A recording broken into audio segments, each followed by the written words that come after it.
ప్రార్థన అనేది దేవుడు మనకిచ్చిన శక్తివంతమైన ఆయుధము. దేవునికి మహిమ కలుగును గాక. ప్రార్థన ద్వారా ఎన్నో విజయాలు ఎంతో మంది భక్తులు చూసినట్లుగా చరిత్ర చెబుతోంది. ప్రార్థనల ద్వారా ఎంతో మంది రోగులు బాగైనట్లుగా దేవుని యొక్క లేఖనంలో ఎన్నో విషయాలు స్వస్థతల గురించి వ్రాయబడి ఉన్నాయి. ప్రార్థన ద్వారా శత్రువు మీద జయం పొందగలుగుతాం. ప్రార్థన ద్వారా అసమాధానకరమైన పరిస్థితులు చక్కదిద్దబడతాయి. దేవుని యొక్క సమాధానం ప్రార్థన ద్వారానే కుటుంబాల్లో ఏలుబడి చేయడం మీరు చూడగలుగుతారు. మీలో ఎవరికైనా శ్రమ సంభవించినా, ఆ శ్రమ సంభవించినప్పుడు ఏం చేయాలి? దేవుని బిడ్డలారా, మీరు అన్యుల దగ్గరికి వెళ్ళి ఏకరువు పెట్టడం కాదు, అక్కడికి వెళ్ళి ఏడుస్తూ వారి దగ్గర ఏదో చెప్పడం కాదు. ఒకవేళ నీకు బాగా ఆత్మీయులైన ఫ్రెండ్స్ ఉంటే, ఆత్మ సంబంధమైన విశ్వాసులు ఉంటే, వీరి ద్వారా నాకు ఆదరణ కలుగుతుందని మీకు అనిపిస్తే, వాళ్ళతో ఒకవేళ మీ హృదయాన్ని పంచుకోవాలనిపిస్తే వారితో మీరు పంచుకోవచ్చు. దైవ సేవకులతో మీ యొక్క బాధని, మీ కష్టాన్ని తెలియజేయచ్చు. మోర్ ఎవర్, వీటన్నిటికంటే ముఖ్యంగా మీరు మీ శ్రమ సంభవించినప్పుడు నేరుగా మోకాళ్ళ మీదకి వెళ్ళిపోండి. మీ శ్రమల్లో మీరు చేయాల్సిన పని ఏమిటి?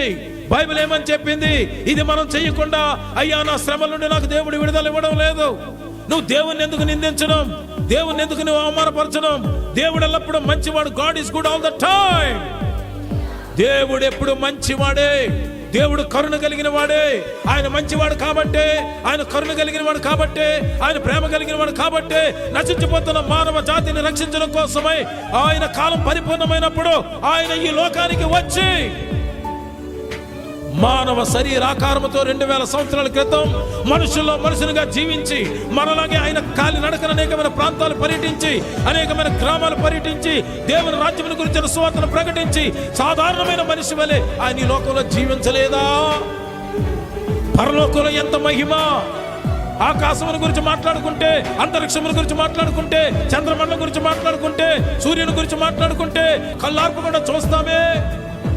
ఎవరైనా ఒకవేళ చంద్రమండలం నుండి వచ్చిన వ్యక్తి, అయ్యా చంద్రమండలంలో ఇలా ఉన్నది అని చెబితే ఎంతో ఆసక్తిగా చూస్తామే.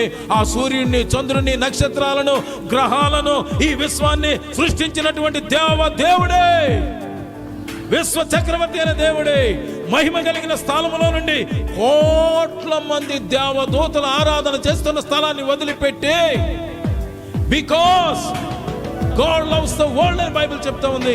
యోహాను సువార్త 3:16లో దేవుడు లోకమును ఎంతో ప్రేమించెను.